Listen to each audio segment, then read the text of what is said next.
I'm going to show you how being creative while working multiple apps can lead to making more money during your gig hustle. Check it out on this segment of the Gig Geezer.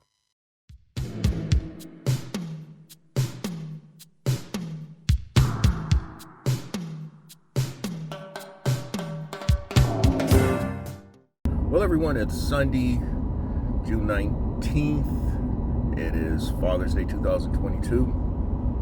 And I hope that Father's Day, for those of you who are checking out this section of the Gig Geezer, was enjoyable.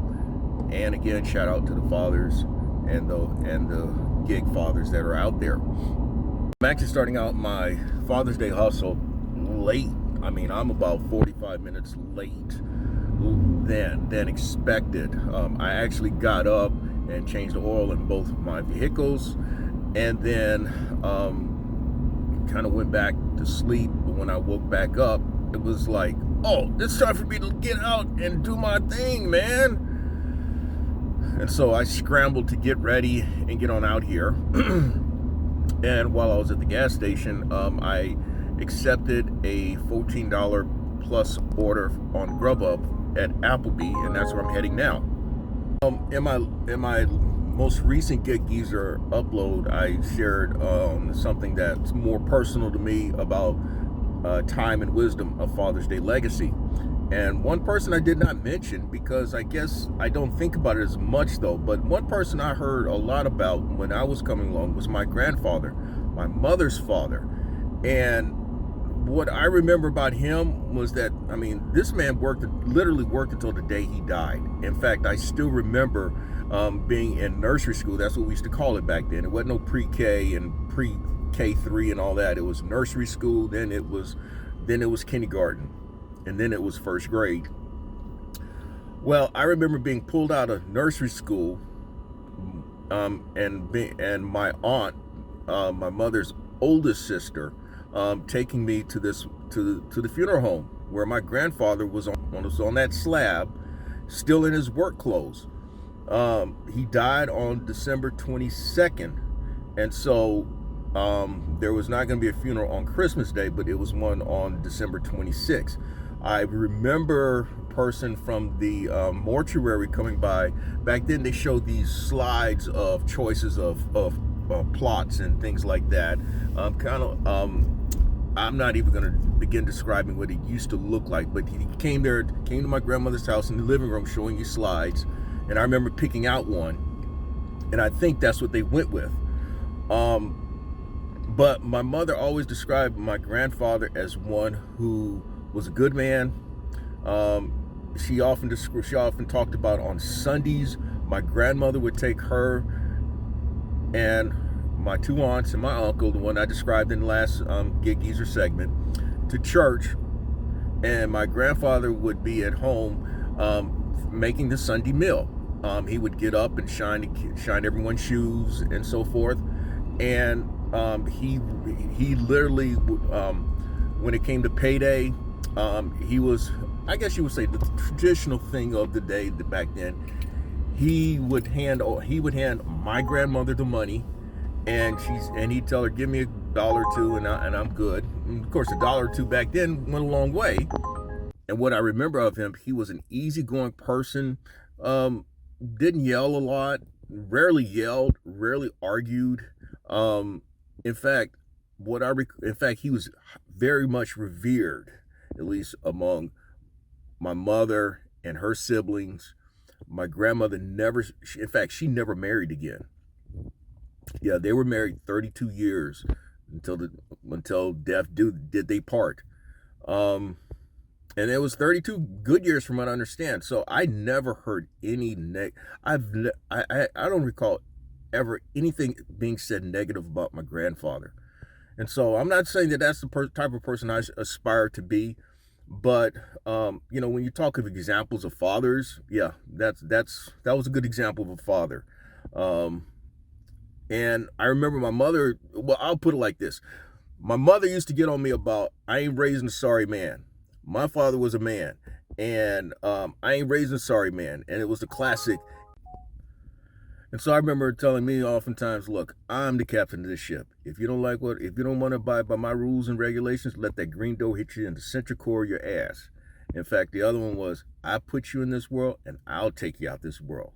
I gladly go to jail than for somebody else to take you out of this world.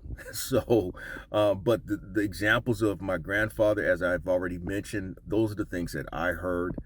I'm not saying that I grew up and aspiring to be that type of person, but I often think back to those examples, and quite honestly, you know what? There are a lot of the things that she spoke of I've done. So maybe there was some effect on me when it's all said and done. Okay, everyone. Well, I came into this business area over here to pick up an Applebee order for $14 and change. I left with both an Applebee order and a Panera Bread order on DoorDash for $9.50 offer. And so it looks like I've managed to put together or connect the dots for a nice double stacked order across multiple apps. Now, both of them are actually heading in the same general direction, so that's always a good thing.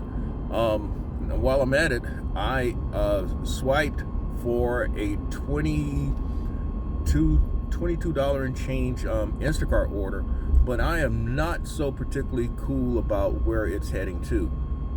Because of where I am, the area where I'm working, sometimes there are Instacart orders that take you out to the next county. And it depends on which county we're talking about. But when we're talking of Fairfield County, that's going out there, man. And oftentimes it's to, in fact, Fairfield County is most famous for the birth county or birthplace of the late Nicholas Ashford of Ashford and Simpson. Valerie Simpson was his wife. They were a very accomplished songwriting team back in the 1960s before they went off to perform on their own. In fact, some of their noted hits from that era: Ain't No Mountain High Enough, Ain't Nothing Like the Real Thing. What else? Thinking, what else? What else did they do? Of course, as performers together, one of their highest charting songs was "Solid as a Rock."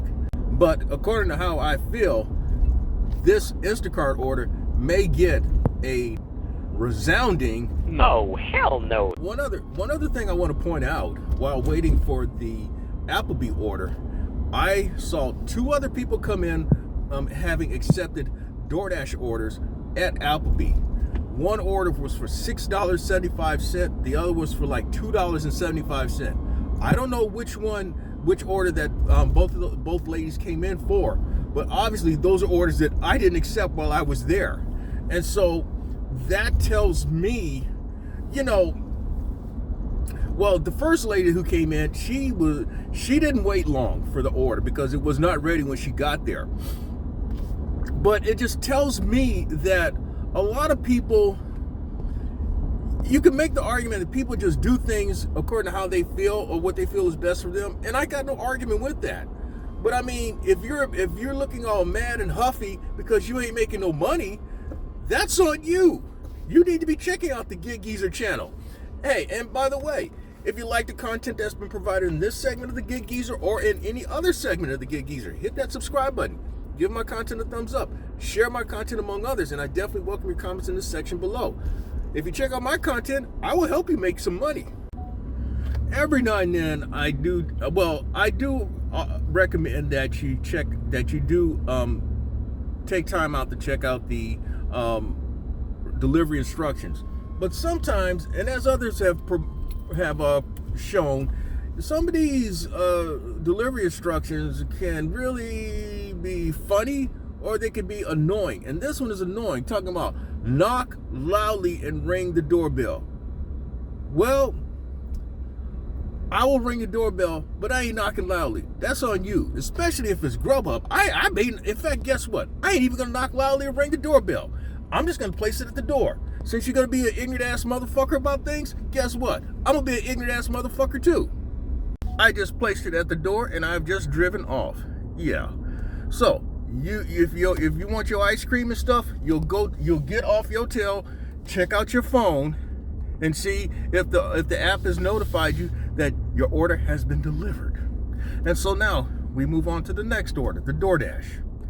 And that drop-off location should be about 5 to 7 minutes away. Now, at that point, I will decide whether I want to go ahead with this Instacart order that's going to take, that if I go along with it, will take me off to the boondocks.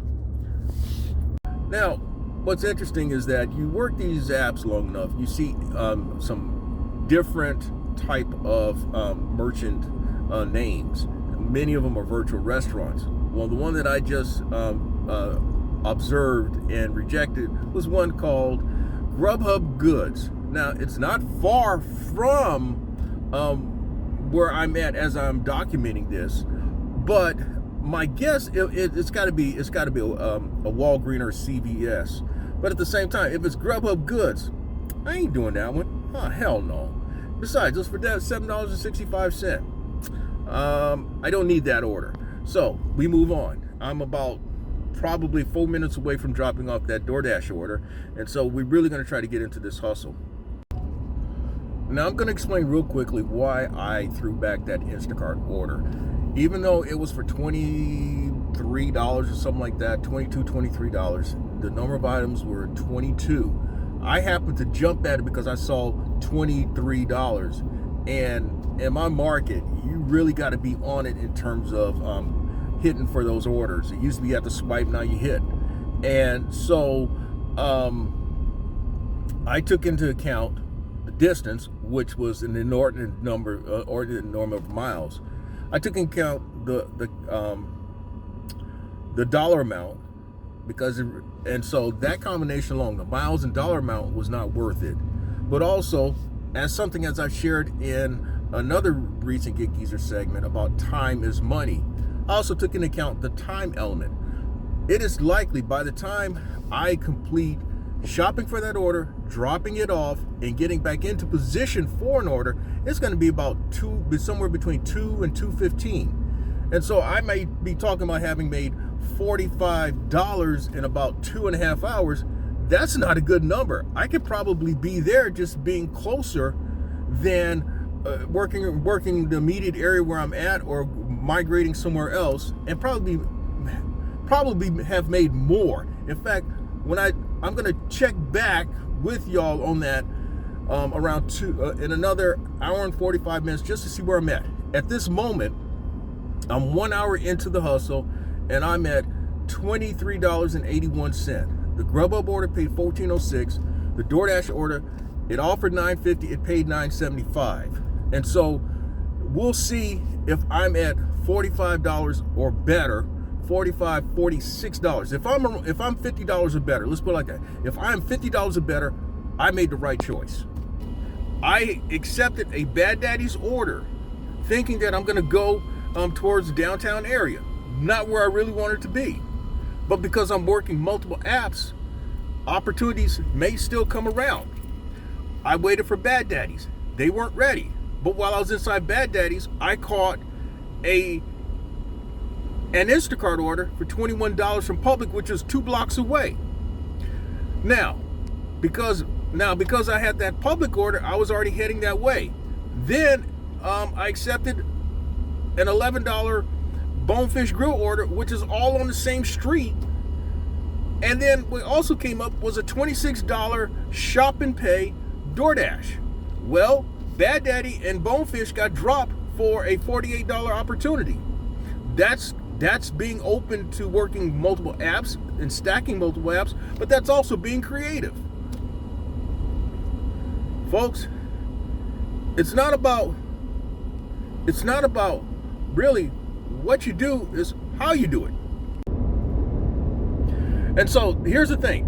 What I shared with you was that I thought that I would probably be much further along if I throw back that Instacart order, the one that was going to take me to Timbuktu, parts unknown, the boondocks. And so I'm way further along. I thought, I said $50, but after I said that, I'm thinking I should be at about $60. And so I'm at $72. So the gig geezer made a pretty good decision on the run there. And these are some of the things that you have to do while you're out here on the hustle, especially when you're working multiple apps and working orders across multiple apps. So I'll get back with you with another update. I'm gonna take some time out at this juncture of the first half hustle to talk about multi-apping again. Now, if anyone has really checked out segments of the Gig Geezer, I have talked about working multiple apps. I've talked about stacking orders across multiple apps for months now.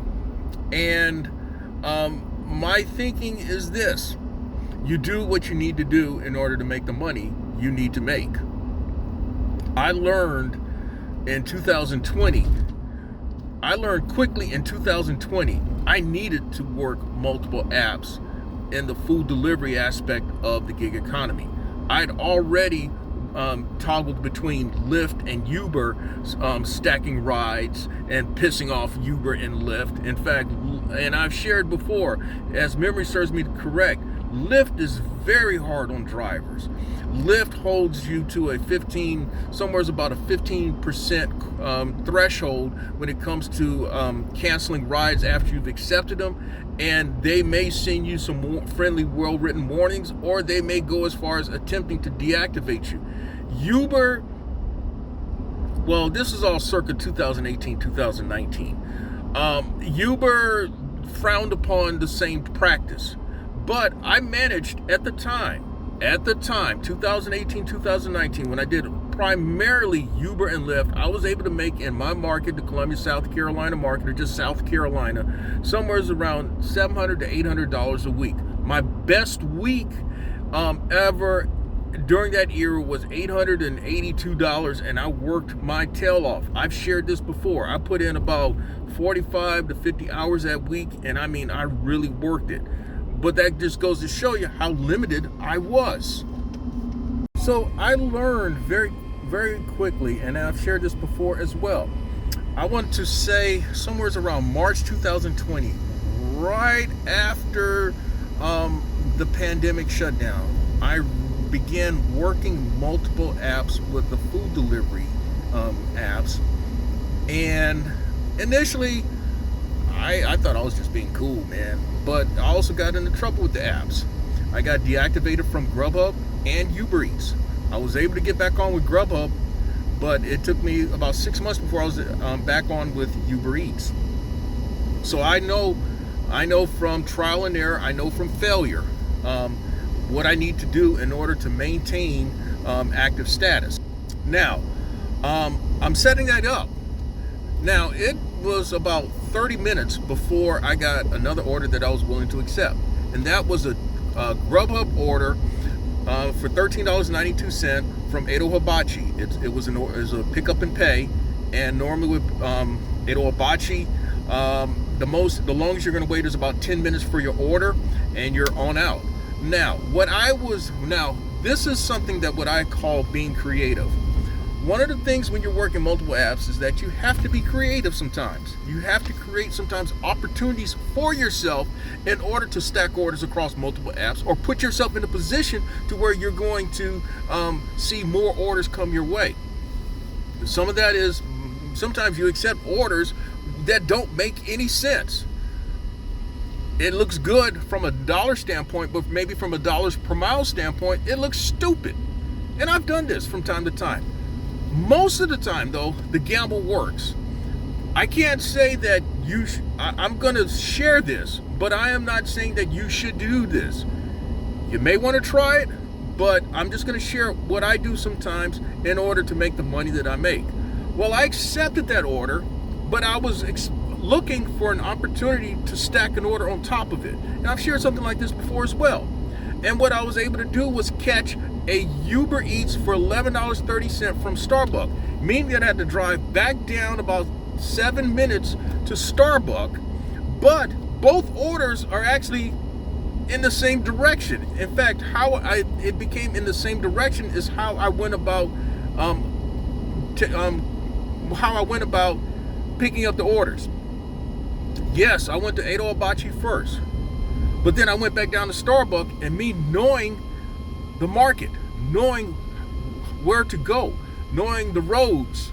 This is another thing about when you know the market. This is how you can become creative. When you know the market, you know how to get around, you can create opportunities for yourself. And so something that just seems far-fetched stupid is now looking like a pretty good stack to order opportunity. This is going to become a $25 play and place me at about $97 at exactly 3 hours into this first half hustle. Now, I have the option at this juncture, according to how I feel, to just call it a first half hustle because I'm at $97. My goal is, yes, $100 per hustle, but I also take into account how I feel, where I'm at in terms of money made, and how I feel money made, and whatever else that comes to mind at that juncture. But yes, again, I'm going to recap again about being creative. Sometimes you're taking an order that does not make any sense, but what you're looking for, or you're gambling on, or what you're betting on, is the fact that you will be able to catch another order, stack another order on top, or catch a stacked order from the app that turns it from a stupid order into a pretty good double play. Now, I'm about 3 minutes from dropping off the Grubhub order, and then the Uber Eats drop off is 7 minutes from there. Nobody's going to be pissed off. Nobody's going to be pissed off, and nobody's going to be mad at me. Not the apps, and certainly not myself. Now, one curiosity may be, do I keep all my apps on while I'm out doing the hustle? For the most part, yes. But there are times that I do turn off the apps. In fact, once I accepted the Edo Abachi order and the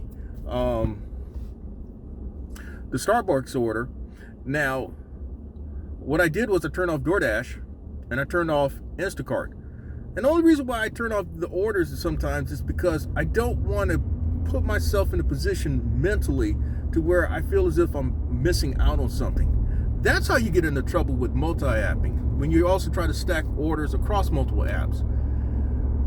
The problem that you run into is when you feel that you're missing out on the order and you feel like you just got to get that order. You got to accept it. That's what FOMO, what they say, fear of missing out. You have to go about this as though you're not going to miss out, regardless of how slow it is, because it's a numbers game. A lot of time, it's a numbers game. And I realize, yes, market has a lot to do with it. Market has a lot to do with it. Yes, I get that. But you have to go as if you're not going to miss out, and you have to go around believing and expecting that something is going to come your way that will help you make the money that you're going to make. All right. Well, I decided that I was not going to stay out any longer for the first half hustle.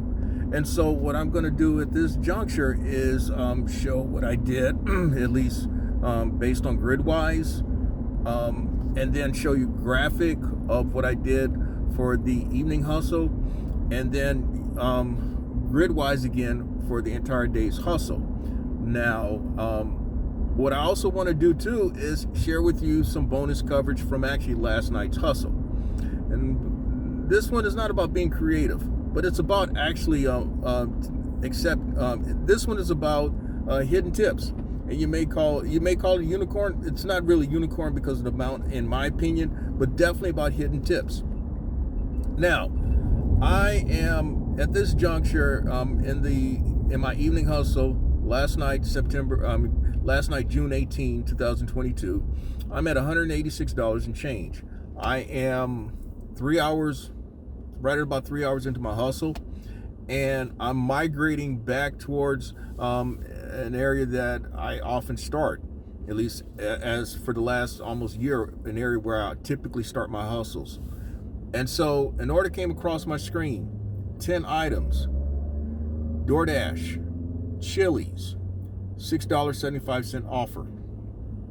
Now, if some of you recall from a couple of segments of the Gig Geezer, but I'll just throw up the graphic about the very first one where I talked about rather extensively hidden tips and unicorns. I noted that orders between $6 and $6.75, you have to follow your instincts on whether to accept that order or not. Now, the distance was literally across the street. You can make the argument across the street.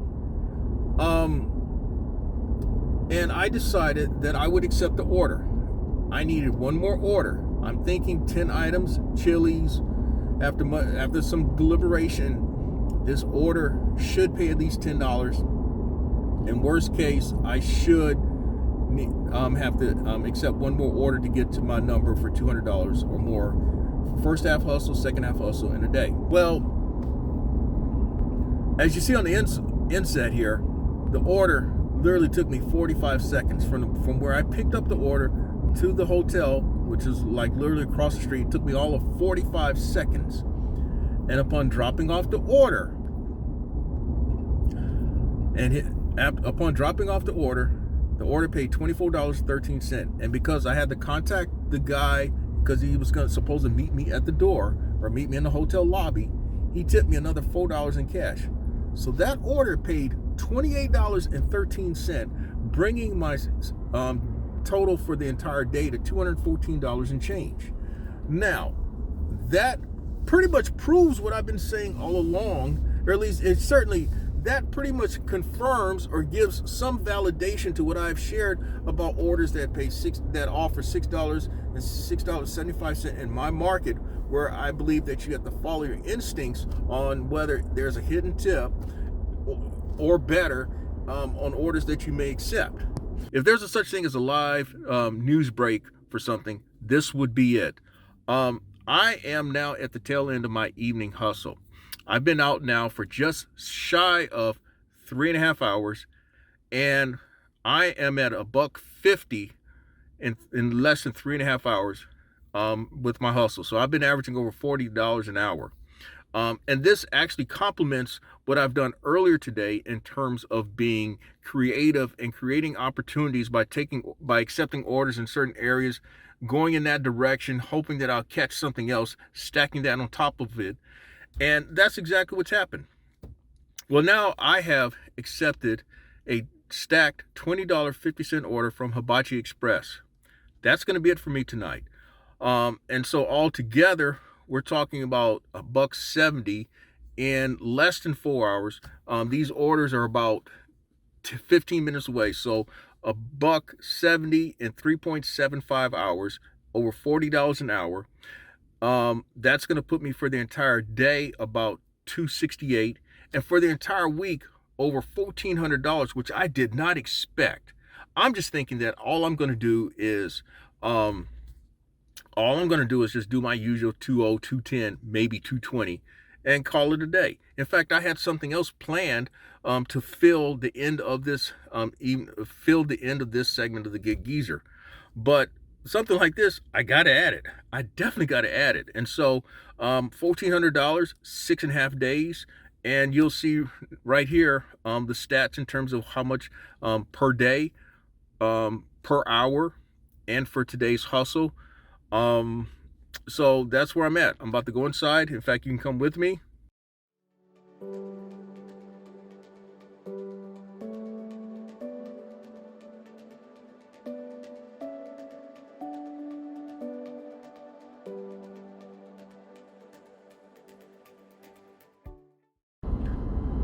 All right, so I've picked up the orders from Hibachi Express, and both orders should take a total of 15 minutes. And as I mentioned, that should put me at about 3.75 hours for this second half hustle.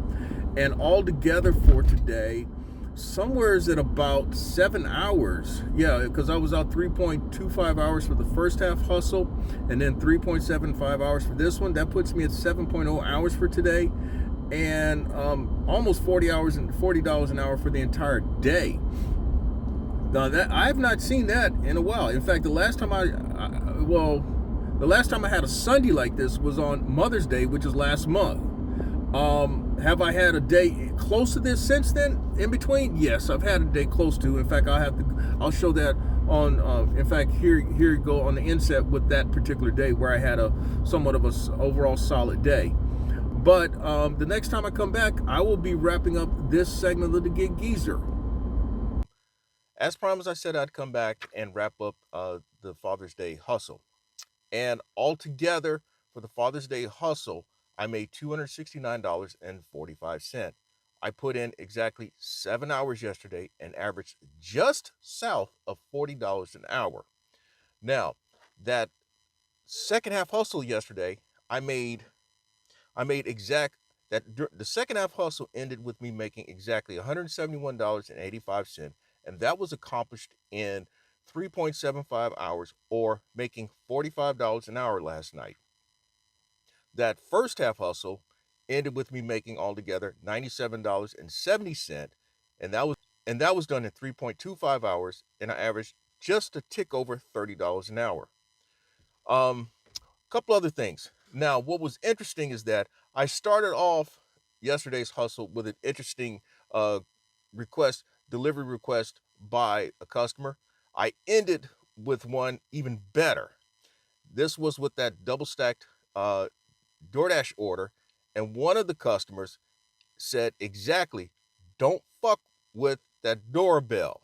And so I didn't fuck with the doorbell, and I'll just leave it at that. But that's all I have for this segment of the Gig Geezer. If you like the content that's been provided in this segment or in any other segment, hit that subscribe button, give my content a thumbs up, share my content among others, and I definitely welcome your comments in the section below. I'm Inwood Lane, and as always, may your grind and may your hustle continue.